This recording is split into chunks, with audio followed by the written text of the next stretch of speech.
Welcome to the Tech Egg. Don't get scrambled. Enjoy the video. You start by signing into Appleid. Apple. Com or settings on your device. Enter the current Apple ID and password so Apple recognizes you. Once signed in, make sure two-factor authentication prompts are accessible on a trusted device or phone number because Apple will verify identity. Also back up your device to iCloud or iTunes now to avoid data loss.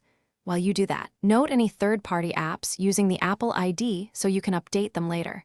This prevents lockouts. You navigate to the account or name, phone, email section and choose Edit, then click Change Apple ID or Add Email Address. Enter the new email address you want to use and tap Continue. Apple will send a verification code to that address. Make sure you can access the inbox. Enter the code when prompted.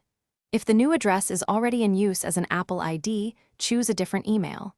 Once verified, Apple updates your sign-in address, but may require signing out and back in across devices.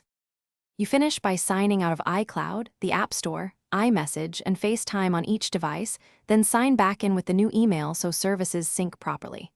Make sure payment and subscription settings still work. Update saved apps and devices that use the old Apple ID. If you encounter verification problems, check the spam folder, request a new code, or start Apple's account recovery.